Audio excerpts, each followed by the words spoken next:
জাবির ইবনে আব্দুল্লাহ রাদিয়াল্লাহু তাআলা আনহু হাদিস বর্ণনা করেন, আমি একদিন মাহবুব নবীর কাছে জানতে চাইলাম, বললাম আখবিরনি আন আফল শাইইন খালাকাহু আল্লাহু তাআলা ক্বাবলা আল আশিয়া। আমি নবীর কাছে জানতে চাইলাম, নবী গো আপনি আমাকে অবহিত করুন, রব্বুল আলামিন সর্বপ্রথম কোন জিনিসটা সৃষ্টি করলেন? সুবহানাল্লাহ। রব্বুল আলামিন সর্বপ্রথম কোন জিনিসটা সৃষ্টি করলেন, হুজুর এ সম্পর্কে আপনি আমাকে অবহিত করুন। এই তথ্য তো রাসূল ছাড়া আর কেউ দিতে পারবে না। কথা বলেন না কেন? এই তথ্য রাসূল ছাড়া আল্লাহ সর্বপ্রথম কোন জিনিসটা সৃষ্টি করলেন, এই তথ্য আল্লাহ ছাড়া কেউ দিতে পারবে না। আবার এই কথাটা ওই উবাইদিয়া নানুদুর উবাইদিয়া মাদ্রাসা থেকে সিরাজুল মুনির নামে একটা বই লিখছে, ওই বইয়ের মতো আছে। আপনার কি মনোযোগ আছে নাকি? তো কি বলতে চেয়েছিলাম, আল্লাহ নবী বলেন ইয়া জাবির ইন্নাল্লাহ তাআলা খালাকা ক্বাবলা আল আশিয়াই নূরা নবিয়িকা মিন নূরিহি। আমার নবী উত্তর দিয়েছেন, হে জাবির, রব্বুল আলামিন সর্বপ্রথম তোমার নবীর নূরকে আল্লাহর নূর থেকে সৃষ্টি করেছেন। সুবহানাল্লাহ। অনেক লম্বা হাদিস। লাম ইয়াকুন ফি যালিকা ওয়াক্তে লাহুন ওয়ালা কলম, তখন লৌহ কলম চন্দ্র সূর্য গ্রহ নক্ষত্র জান্নাত দুজক কিছুই বলতে কিছুই ছিল না। এই হাদিস কানাকে আশরাফ আলী তানভী সাহেব মুসান্নাফে আব্দুর রাজ্জাকের বরাত দিয়ে মাশরুতির মধ্যে নকল করেছেন। ইমাম শারহে মুসলিম ইমাম নবীও ওই বরাতে হাদিস নকল করেছেন। আমার আলা হযরত ওই কিতাবের বরাত দিয়ে এই নূরের হাদিসটা নকল করেছেন। আমি চিন্তা করলাম যে মূল কিতাবটা একটা দেখলে ভালো হয়। তখন আমি মক্কা শরীফ থেকে মুসান্নাফে আব্দুর রাজ্জাক তালাশ করা আরম্ভ করলাম। মুসান্নাফে আব্দুর রাজ্জাক তালাশ করতে করতে করতে করতে কিনে নিলাম এত বিরাট মুসান্নাফে আব্দুর রাজ্জাক। আমার ঘরে আছে। আমি তালাশ করা আরম্ভ করলাম, দেখলাম যে ওই কিতাবের মধ্যে এই নূরের হাদিসগুলো নাই। বলেন না, এই নূরের হাদিসগুলো নাই। কি আসলে তানভীও মুসান্নাফে আব্দুর রাজ্জাকের বরাতে নকল করলেন, আমার আলা হযরত নকল করলেন, ইমাম নবী নকল করলেন, সবাই নকল করলেন, কিন্তু মূল কিতাবে হাদিস নাই কেন? মূল কিতাবে হাদিস নাই কেন? তালাশ করা আরম্ভ করলাম। তালাশ করতে করতে তখন দুবাই আরকাফের মুদির ছিলেন আল্লামা ঈসা মানা। আল্লামা ঈসা মানার সাথে আমার একটা সম্পর্ক, এবং মক্কা শরীফের, মদিনা শরীফের, মিশরের আলাদা দরবারের বিভিন্ন ওলামাদের সাথে আমার আছে। আমি চিন্তা করলাম যে এটা নাই কেন? শেষ পর্যন্ত আল্লামা ঈসা মানা তুর্কির মেন লাইব্রেরিতে, যেখান থেকে কিতাবগুলো ছাপানো হয়, ওই লাইব্রেরি থেকে মুসান্নাফে আব্দুর রাজ্জাকের মেন পান্ডুলিপি বের করে দেখলাম যে ওইখানে একটা হাদিস না, ওইখানে একটা সাত্তার ছাপানো হয় নাই। ওরা শয়তানি করে এটা বাদ দিয়ে ফেলছে। তখন উনি কি করলেন, আজ-জুজউল মাফকুদ হারাম অংশ মুসান্নাফে আব্দুর রাজ্জাকের হারাম অংশের নাম দিয়ে এটা কিতাব আকারে ছাপিয়ে দিয়েছেন। কিতাব আকারে ছাপিয়ে আমার কাছে পাঠালেন। আমার কাছে কয়েকটা কপি। প্রথম পাঠালেন ডক্টর এরশাদ বুখারীর কাছে, ওনার কাছে কপি, আমার কাছে কপি। ওখান থেকে আমি সিলেটের মাওলানা আব্দুল করিম মুসলিম নগরের কাছে পাঠালাম একটা কপি। এই কপি আমার টেবিলের উপর আছে। ওখানে গোটা লিখিত পান্ডুলিপির নকশা সহ একটা দুটা হাদিস না, নূরের হাদিস। আল্লাহু আকবার। এই জন্য যুগে যুগে কালে কালে যেখান থেকে মেন কিতাব বের হয় ওখানে পর্যন্ত ওই শয়তানরা ঢুকে বলছে। কিন্তু আপনারা যত চুরি করেন না কেন, কিন্তু রাসূল পাকের পাহারাদার গোলাম এখনো পর্যন্ত আছে, কিয়ামত পর্যন্ত থাকবে। এই কিতাব চুরি করা থাকতে পারবে না, বরং তোমরা চুরের খাতায় নাম লেখাইছো। ফতোয়ায়ে কুবরা বদলা ফেলছে হুজুর, ফতোয়ায়ে কুবরা বলে ফেলছে, ফতোয়ায়ে হাদিসে বলে ফেলছে। আর জওহারাতুল মাইয়া চুরি করতে হুজুর চলা, এগুলো সব আমি দাগে দাগে রাখছি যে এরা কত বড় কিতাব চুরি করে, চুরি করাবে না। কিন্তু চুরি করলেও এটা মানুষকে ধোঁকা দেওয়া যাবে না। কিন্তু কারণ রাসূল পাকের বাগানের পাহারাদার এখনো আছে, কিয়ামত পর্যন্ত থাকবে। देहर में बातिनों की सवालत का बन के यहाँ मदरसा एक जवाब आ गया, बन के यहाँ मदरसा एक जवाब आ गया। देहर में बातिनों की सवालत का बन के शेरे बंगला एक जवाब आ गया, बल्कि शेरे बंगला एक जवाब आ गया। अल्लाहुम्मा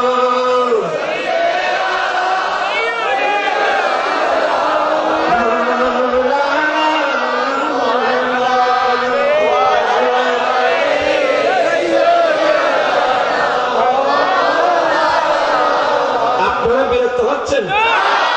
আল্লাহুম্মা সাল্লি মাওলানা মুহাম্মদ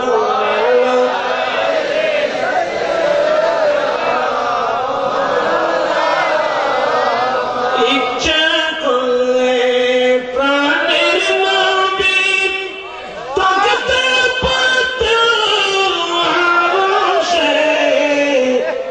উম্মতের মায়ায় পড়ে শুয়ে আছে মদিনায়। আল্লাহুম্মা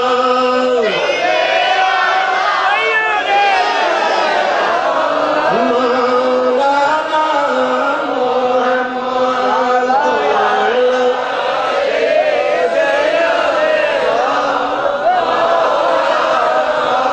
এগুলো আমার প্রাসঙ্গিক আলোচনা, এগুলো আমার মূল আলোচনা নয়। আমি শুধু আপনাদেরকে একটা চিত্র তুলে ধরলাম। আমার রাসূল দুনিয়ায় এসে বাবার চেহারা, আপনি কি কথাগুলো শুনছেন সবাই? মা পেয়েছেন, মাকে মা ডাকছেন, মাকে দেখছেন দুনিয়া বিবাহের মধ্যে 4 বছর, মাত্র 6 বছর। এরপরে আমার রাসূলকে দাদা লালন পালন করছেন, আর দাদা দানের ইন্তেকালের পরে আমার রাসূলের চাচা আবু তালেব কি করেছেন? লালন পালন করেছেন। কারণ এই ছেলেরা আমাকে দিয়েছে শৈশব, কৈশোর, যৌবন। এগুলো না বলে আপনি বুঝবেন না। এত আলোচনা তো সম্ভব না। কয়েকটা জিনিস তুলে ধরবো আপনাদের সম্মুখে, শুধুমাত্র আপনাদের সম্মুখে। প্রথম নম্বর তুলে ধরবো শৈশবকাল। শৈশবে আল্লাহু আকবার কবীরা, আরবের একটা নিয়ম ছিল, নিজের মা ছেলেকে দুধ পান করাতেন না।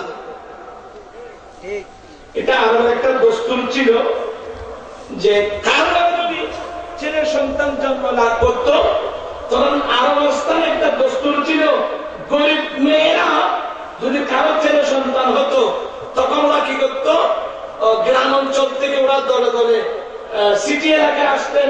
সিটি এলাকার মধ্যে কারো যদি বড় বড় পয়সা করে ছেলে সন্তান জন্ম লাভ করত, ওই ছেলেকে দুধ পান করাবার জন্য একটা কন্ট্রাক্ট করতো, আমি আপনার ছেলেকে 2 বছর দুধ পান করাবার লালন পালন করবো, তার বিনিময়ে আমাকে কি দেবে?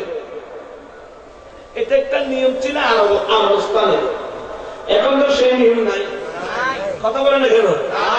কারণ আল্লাহ কোরআন বলছেন ওয়াল ওয়ালিদাতু ইউরদিনা আওলাদাহুন্না হাওলাইনি কামিলাইন। আমি এইসব আলোচনা করতে হলে সমস্যা হয়ে যাবে, আপনারাই হয়ে যাবেন।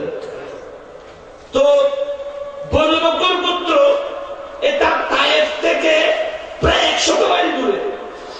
ওখান থেকে 10 জন মহিলা গরিব স্বামী সহ নিজের দুধের বাচ্চা সহ সিটি এলাকায় মক্কা শহরে আসছে। এখানে একটা তথ্য দিলে ভালো হয়। আপনারা এই যে সংস্কৃতি, প্রত্যেকটা জাতির একটা সংস্কৃতি আছে না? কথা বলে না কেন? প্রত্যেকটা জাতির একটা সংস্কৃতি আছে। আপনি নির্ভুল, আপনার জাতির আমার জাতির আমি নির্ভুল সংস্কৃতি পাবো গ্রাম অঞ্চলে। কথাগুলো বুঝতেছেন? আমি নির্ভুল ভাবে আমি আমার সংস্কৃতিটা পাবো কোথায়? গ্রাম অঞ্চলে। কারণ সিটি এলাকায় বিভিন্ন দেশের নারী পুরুষ থাকে। কথা বলে না কেন? সিটি এলাকায় বিভিন্ন রাষ্ট্রের মানুষ থাকে এবং বিভিন্ন রাষ্ট্রের মানুষের তাদের নিজস্ব সংস্কৃতির এক একটা অনুষ্ঠান হয়। সিটি এলাকায় যারা থাকে এক এক জাতির মানুষের এক একটা সংস্কৃতি অনুষ্ঠানে যেতে যেতে যেতে যেতে অনেক সময় নিজের আসল সংস্কৃতি মানুষ হারিয়ে ফেলে। কথা বলে না কেন? আজকে আগামীতে আমরা যেমন আমাদের দেশে ব্রেন টাচ হচ্ছে। কথা বলে না কেন? আমাদের দেশে কি হচ্ছে? Brain touch day. এখন ব্রেন টাচ ডেকে অর্থাৎ বিশ্ব ভাষা দিবস, এটাকে সবাই মেনে নিয়েছে কিনা? কথা বলেন না কেন? আমরা সবাই দেখছি কিনা? কিন্তু আপনি কসম করে বলেন ব্রেন টাচ ডে এটাকে আমাদের বাঙালি সংস্কৃতি, এটাকে আমাদের বাংলাদেশি সংস্কৃতি, এটা আমাদের বাঙালি সংস্কৃতি নয়, এটা আমাদের বাংলাদেশি সংস্কৃতি নয়। কিন্তু এটা যেভাবে চলতেছে আর কয়েক বছর যখন চললে তখন এই দেশের ছেলে মেয়েরা মনে করবে বোধহয় এটা আমাদের সংস্কৃতি। আল্লাহর কাছে আমি পানা চাই এগুলো। আমার মেয়েরা বলতে চেয়েছিলাম হালিমা সাদিয়া সহ 10 জন মহিলা, গরিব মহিলা দুধের বাচ্চাকে খুলে নিয়ে স্বামী সহ মক্কার দিকে রওনা হয়ে গেলেন।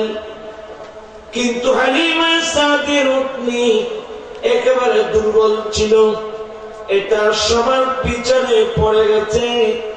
অন্য মহিলাদের ওট বাহন দ্রুত বেগে মক্কায় চলে আসছে। ওরা মক্কায় এসে সংবাদ নিয়ে বড় বড় পয়সাওয়ালার ঘরে ছেলে সন্তান যাদের জন্ম লাভ করেছে মোটা অঙ্কে কন্ট্রাক্টের মধ্যে নিয়েছে। কিন্তু আমার নবী তো এতিম ছিল, বাবা দুনিয়ার মধ্যে নেই। আমার নবী দুনিয়ায় আছে এতিম, বাবা দুনিয়ার মধ্যে নাই। এই জন্যে আমার নবীকে অন্য কোন কেউ গ্রহণ করেন নাই। লাস্টে আসছেন মক্কার জমিনে হালিমায়ে সাদিয়া।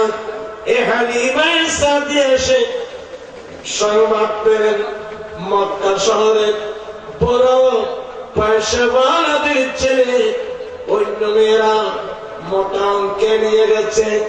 আরেকজন মাত্র ছেলে আছে যার নাম মুহাম্মদ সাল্লাল্লাহু আলাইহি সাল্লাম।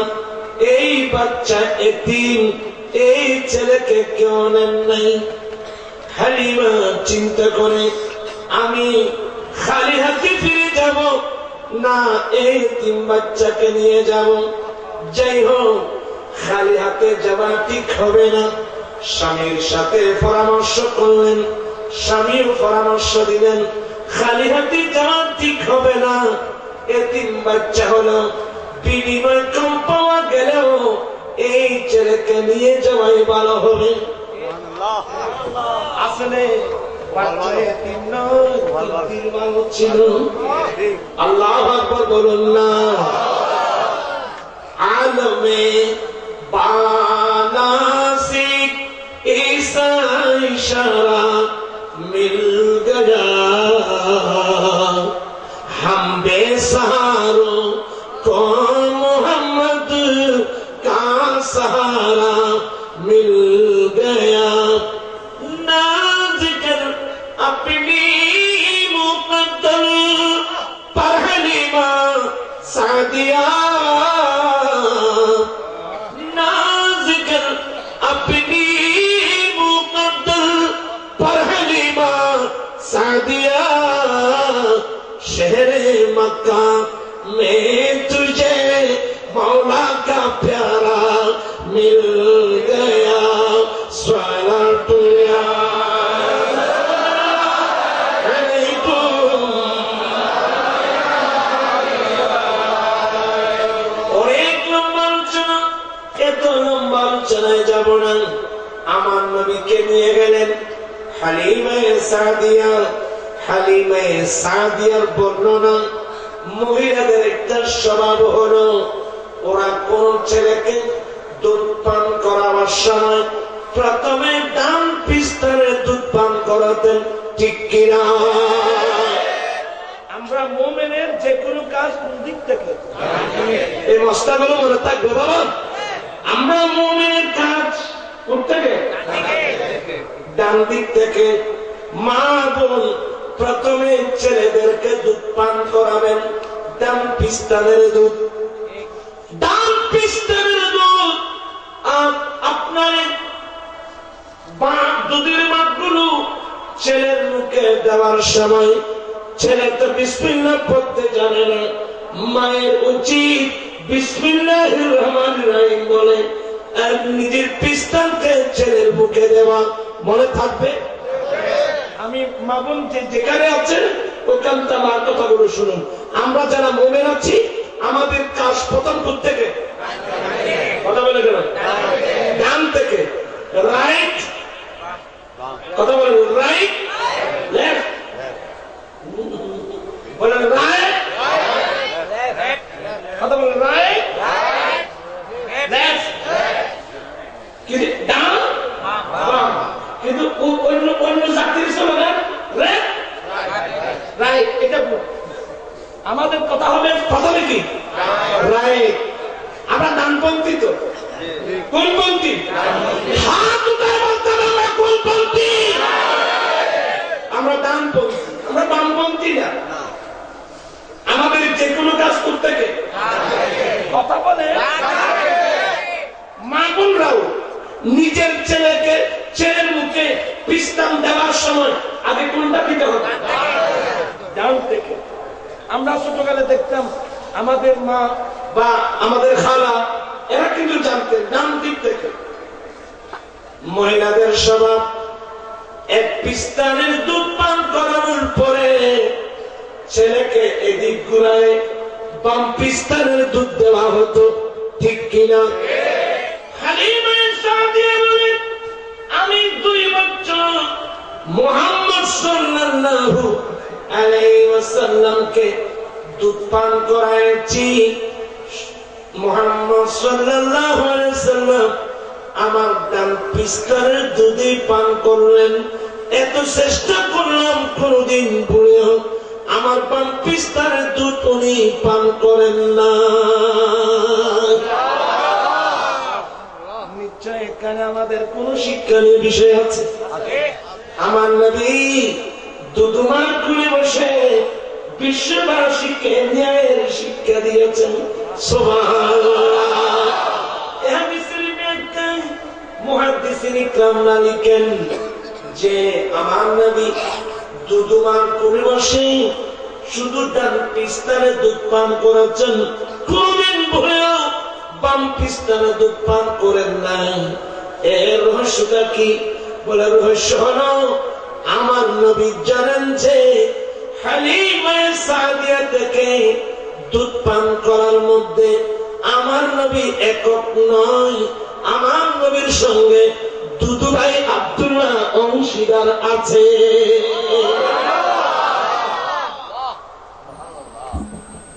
নিজের দুদু ভাই আছে তো, নিজের দুদু ভাই আব্দুল্লাহ আমার অংশীদার আছে। এই জন্য আমার নবী দুদু ভাই কোলে বসে ভাগ করে ফেললেন। আমার বাবে একটা, আমার দুধু ভাইয়ের বাগে কথা বলেন না আরেকটা। আমার নবী কোনদিন নবী হালিমা সাদিয়ার ডান পিস্তানে দুধ পান করেছেন, কোনদিন বাম পিস্তানে দুধ পান করেন নাই। কারণ আমার নবী বাদ করে ফেললেন, আমরা যেহেতু হালিমা সাদিয়া থেকে দুধ পান করার মধ্যে আমরা দুই ভাই আছি, আমার বাগে একটা, আমার দুধু ভাইয়ের বাগে আরেকটা। হ্যাঁ, উনি কিন্তু আমার বাগ থেকে পান করেছে, পান করতে পারবে, আমি নবী কিন্তু পান করতে পারবো না। কারণ আমি রাসূল চাচ্ছি বিশ্ববাসীকে নিয়ে শিক্ষা দেওয়ার জন্য।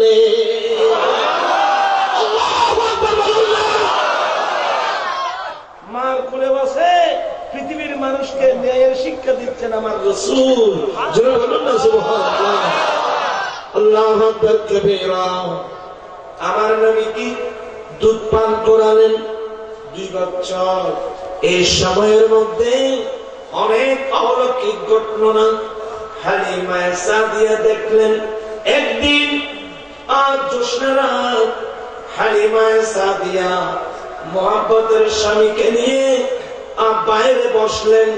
হঠাৎ দেখতে পায় আকাশের চন্দ্র একবার এদিকে দৌড় দেয়, একবার এদিকে দৌড় দেয়, একবার এদিকে দৌড় দেয়, আরেকবার এদিকে দৌড় দেয়। কিরে কিরে চন্দ্র দৌড়াদৌড়ি করে কেন? হালিমা সাদিয়া চালাক ছিলেন। তখন স্বামী স্ত্রী দুইজন মিলে গড়াচ্ছে না খেজুর পাতার ছাউনি দিয়ে গড় তৈরি করেছেন। উকি মেরে দেখলেন যে আকাশের চন্দ্র একবার এদিকে যায় আরেকবার এদিকে যায়, কারণ কি? তখন দেখলেন যে ঝোলার মধ্যে আমার নবী শুয়ে শুয়ে 2 হাতের আঙ্গুল দিয়ে কি ইশারা করলেন। রাসূলের পাকের হাতের আঙ্গুল যেদিকে যায় আসমানের চন্দ্র ওই দিকে দৌড় দেয়। সুবহানাল্লাহ। আমার আলা হযরত মুজাদ্দিদিন মিল্লাত ইমাম আহমদ রাজা ফাজলে বেরলভী শেরের মধ্যে বলছেন, চাঁদ ঝুঁকে যাও তাজেদার উঙ্গলি উঠাতে মাদমে, চাঁদ ঝুঁকে যাও তাজেদার উঙ্গলি উঠাতে মাদমে। আমার নবী দুল্লা শুয়ে নবীর আঙ্গুল যেদিকে ইশারা করে আকাশের চন্দ্র ওই দিকে দৌড় দেয়। আমার কথা হলো ভাইয়া, নবী দোলনার মধ্যে আছেন, নবীর হাত মুবারক আঙ্গুল মুবারক যেদিকে ইশারা করে আকাশের চন্দ্র ওদিকে দৌড় দেয়। অথচ উচিত ছিল চন্দ্রের নয়, সূর্যের নয়, চন্দ্র সূর্যের নয়, উচিত ছিল আমরা যারা সেই নবীর কলমা পড়েছি আমাদের উচিত ছিল আমার নবীর নির্দেশ মোতাবেক চলা, ঠিক কিনা? উচিত ছিল পৃথিবীর মুসলমানের নবীর নীতি চলা, ইসরাইল চলে। কিন্তু নবীর ইশারায় চন্দ্র চলে, সূর্য চলে, সব কিছু চলে, আমরা কিন্তু নবীর ইশারায় চলি না। যার কারণে আজকে বাংলাদেশ থেকে বিশ্বের মুসলমানের করুণ অবস্থা, ঠিক কিনা বলুন? আমরা কি নবীর নির্দেশে চলি? নবীর নির্দেশে চললে তো আজকে মুসলমানের করুণ অবস্থা কোনোদিন হতো না। আমি ইয়ং জেনারেশন যারা সবাইকে বলবো, অতীতের কথা বলে আমরা নার্ভাস হয়ে যাব। আসুন আমরা থেকে শপথ নিই, আমরা এখন থেকে মৃত্যুকাল পর্যন্ত আমরা নবীর আদেশ মোতাবেক চলবো। পারবেন? মা বোনদেরকে বলছি, আজ থেকে সিদ্ধান্ত নেন আমরা নবীর নির্দেশ মোতাবেক চলবো। নবীকে অমান্য করে আর কদিন চলবেন আপনারা? যে ইশারায় চন্দ্র চলে, যে ইশারায় সূর্য চলে, যে ইশারায় রাসূল পাক ইসলাম একটু কাজা হাজার সারবেন, ফাসরা মুবারক করবেন, ফাহর মুবারক করবেন, খোলা ময়দানে কি এই খেজুরের গাছ এদিকে আসো তো বলতে না বলতে গোটা খেজুরের গাছ শিকড় সহ গোড়া থেকে উঠতে রাসূলের পাকের নবীর সামনে চলে আসতেন। আর নবীর ইশারায় যারা চলেছেন ওরা সিদ্দিক আকবর হয়েছেন, ওরা ফারুক আজম হয়েছেন, ওরা ওসমান জিন্দান হয়েছেন, ওরা মাওলানা আলী শের খোদা হয়েছেন। চিৎকার দিয়ে বলুন না সুবহানাল্লাহ। আমরা কি নবীর ইশারায় চলি? আমরা কি নবীর আদেশ নিষেধ মেনে চলি? না না, নাউযুবিল্লাহি মিন যালিক। আল্লাহ সবাইকে এগুলো বুঝার তৌফিক দান করুন, আমিন বলুন। আমার ভাইয়েরা, এভাবে বলতে গেলে অনেক দূর যাওয়া লাগবো। আমার নবীর শৈশব, আমার নবীর কৈশোর, একটা দিক আপনি দেখাতে পারবেন না। অন্যান্য মানুষ শৈশবকালে, কৈশোর জীবনে, যৌবনকালে কতগুলো অপরাধ হয়, ঠিক কিনা? কিন্তু আমার নবী এমন এক ব্যক্তিত্ব, আর হবে কেন?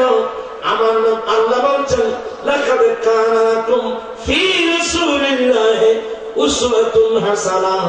অপরায়তের মধ্যে আমার আল্লাহ বলেন ইন্নাকা লাআলা খুলুকিন আযীম। হে রাসূল, নিশ্চয়ই আপনি অতি উত্তম আদর্শের উপর অধিষ্ঠিত, নিশ্চয় আপনি অতি উত্তম আদর্শের মালিক। সুবহানাল্লাহ।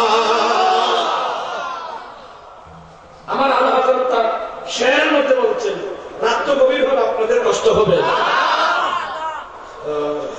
আমার আল্লাহ হযরত বলেন যে তেরে খালক কা হক নেই জমিন কিয়া, তেরে খালক কা হক মে আযীম কহা, কোই তুঝসা হুয়া है ना होगा शाह, कोई तुझसा हुआ है ना होगा शाह, तेरा मिसल नहीं है अरे खुदा की कसम, एक ना मेला ही में शम्स दुहा सलात या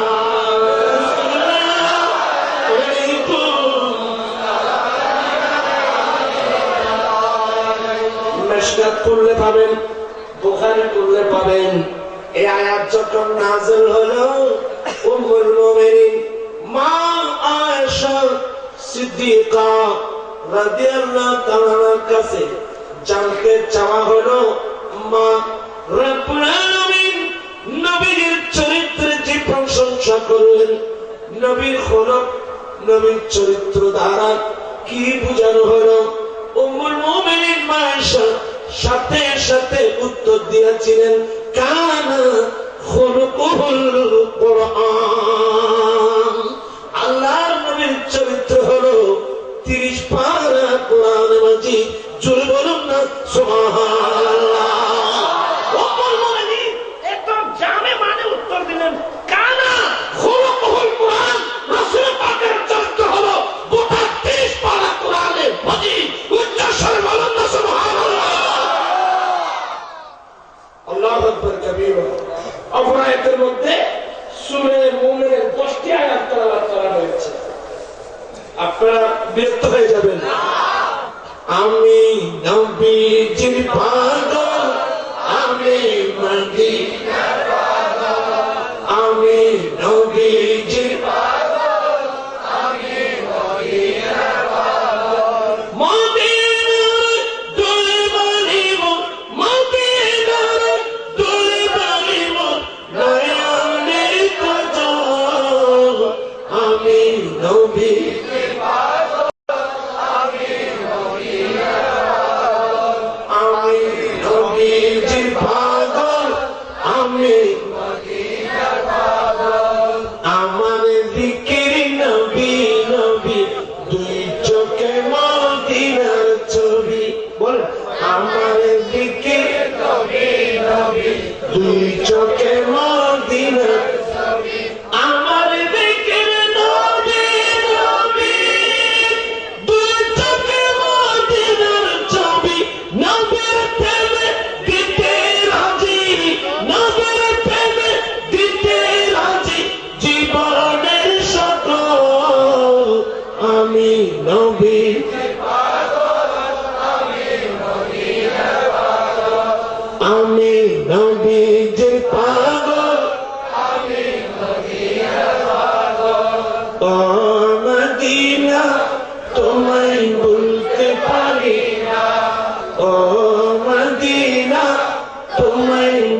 সৃষ্টি না করিলে আমার বানা কিছুই সৃষ্টি করতো না।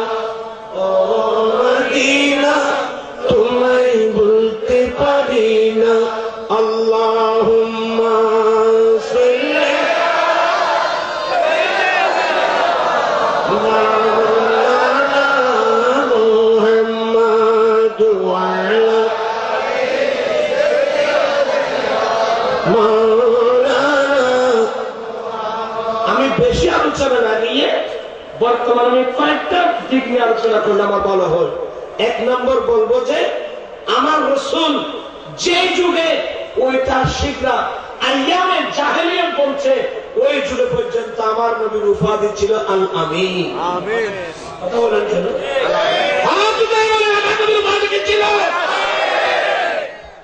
আমি আজকের প্রেক্ষাপটে এই জিনিসটা আমি আপনাদেরকে দিতে চাই।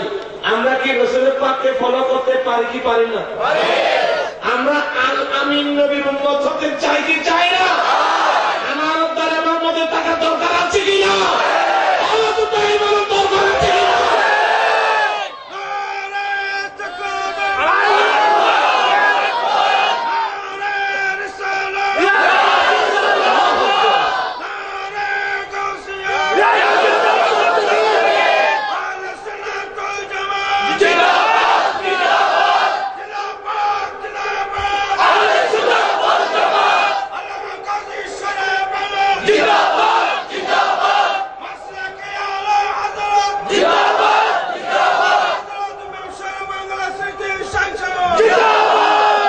আমি এই মুহূর্তের মধ্যে আমার রাসূলের জীবনী থেকে আমি এতগুলো লম্বা আলোচনা করতে পারবো না।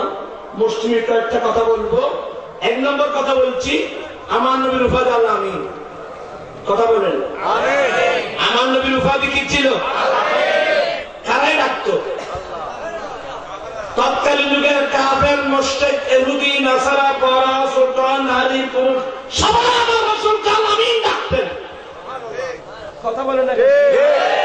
কি ডাকতেন? একবার খানায় কাবা কোরআন বংশের মানুষ খানায় কাবা ভেঙে পুনর্নির্মাণ করার সিদ্ধান্ত নিয়েছেন। খানায় কাবা বানাচ্ছিলেন যখন হাজের আসওয়াদ যেটা পাথর আছে। কথা বলেন কেন? এই হাজের আসওয়াদকে আফগানিস্তানে কে ফিটিং করবে, এটা নিয়ে ঝগড়া। 4-5 গোত্রের মধ্যে এমন ঝগড়া, এক সময় মারপিট হওয়ার সম্ভাবনা হয়ে গেল। একজন বুড়া মানুষ পরামর্শ দিল, জি না না, আপনারা মারপিট করবেন কেন? আপনার মারপিট করবেন না। আগামীকাল সকালবেলায় বাবে বনি সাহেবা, কি নাম? বনি সাহেবা আল্লাহর ঘরের দরওয়াজার মধ্যে অনেক গেটের মধ্যে এক এক গেটের নাম আছে। বাবে বনি সাহেবা দিয়ে আল্লাহর ঘরের মধ্যে প্রথম যে ব্যক্তিটা প্রবেশ করবেন ওনাকে আমরা বিচারের মানব। আগামীকাল সকালবেলায় বাবে বনি সাহেবা দিয়ে যে লোকটা প্রথম আল্লাহর ঘরে প্রবেশ করবেন ওনাকে আমরা কি মানব? বিচারক মানব। আমার ভাইয়েরা সবাই এই পরামর্শ মেনে নিলেন। দেখতেছেন বাবে বনি সাহেবা দিয়ে সকালবেলায় আল্লাহর ঘরের মধ্যে যিনি ঢুকতেছেন ওনার নাম নবী মুহাম্মদুর রাসূলুল্লাহ সাল্লাল্লাহু আলাইহি ওয়াসাল্লাম। ওই সময় তিনি রাসূলুল্লাহ প্রকাশ নাই, নবুয়ত প্রকাশ নাই। মুহাম্মদ সাল্লাল্লাহু আলাইহি ওয়াসাল্লামকে দেখে সবাই খুশি মনে গ্রহণ করলেন। হ্যাঁ হ্যাঁ, কিন্তু ওই ব্যক্তি যে যার উপাধি আল আমিন। অথচ এটা জেহালতের যুগ। কথা বলুন। অথচ এটা অন্ধকারের যুগ। এটা অন্ধকারের যুগ। আমার রাসূল ইয়াং যুবক, 20-22 বছরের ছেলে, ইয়াং যুবক, নবীকে দেখা মাত্রই ওই বনি বাবে বনি সাহেবাদের যুক্ত নবীকে দেখে সবাই খুশি মনে মেনে নিলেন। হ্যাঁ, ইনি তো মুহাম্মদ। এই পর্যন্ত ইনার থেকে কিঞ্চিত পরিমাণ ত্রুটি আমরা বের করতে পারিনি। আর ইনি যেটাই বলবেন, এটা ইনি যেটা বিচার করবেন এটাই শুদ্ধ।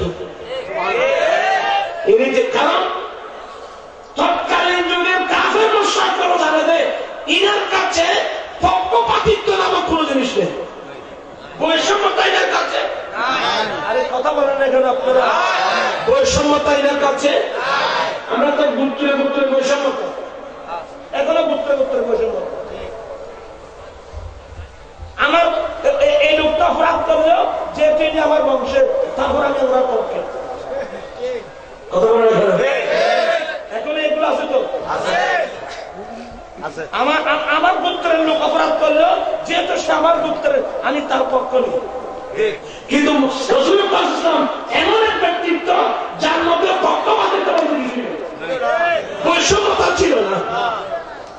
আল্লাহ যার মধ্যে বৈষম্যতা থাকবে সে কোনদিন ন্যায় প্রতিষ্ঠা করতে পারবে না।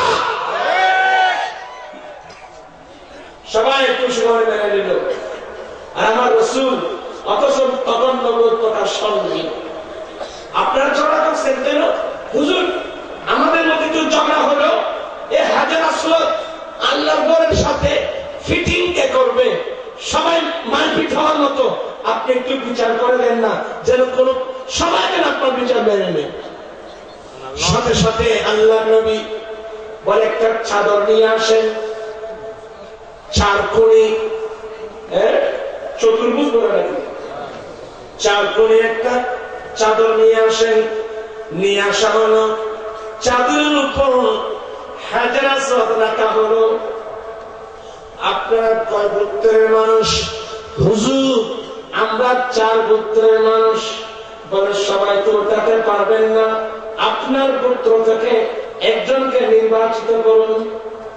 আপনার গোত্র থেকে একজন, আপনাদের গোত্র থেকে একজন, আপনাদের গোত্র থেকে একজন, 4 গোত্র থেকে 4 জন ব্যক্তিকে নির্বাচিত করুন। ওরা আপন আপন গোত্রের পক্ষ থেকে নেতৃত্ব দেবে, চাদরের 4 কোণ ধরে উঠাবে। সবাই আমার নবীর বিচার মেনে নিশ্চিন্তে নির্দ্বিধায় বিচার মেনে নিলেন। তার সম্মান যেন প্রত্যেকে অর্জন করতে পারে। সবাই 4 জন 4 গোত্র থেকে যখন চাদর ধরে যখন হাজার আসওয়াদকে উপরে উঠালেন, আমার নবী নিজের হাতে ধরে পাথরটা আল্লাহর ঘরের সাথে লাগিয়ে দিলেন। আল্লাহু আকবার বলুন না। হাসিনা বলতেছেন রাসূল পাকের এই বিচারের কারণে সেদিন বিরাট মারাত্মক মারপিট থেকে গোটা জাতি হয়েছে। নেতাই নামের জাহেলিয়াতের মানুষ কোথায় কোথায় মারপিট, কোথায় কোথায় মারপিট, রক্তপাত। ঠিক কি ভাইরা আমার রাসূলের পাক ইসলামের বিচার সবাই মেনে নিয়েছেন। আল্লাহু আকবার কবীরা। এবং ওনাকে আল আমিন ডাকতেন, আল আমিন আল আমিন। আপনারা আশ্চর্য হয়ে যাবেন, রাসূল পাক ইসলামের বয়স মাত্র দুনিয়াবি বয়স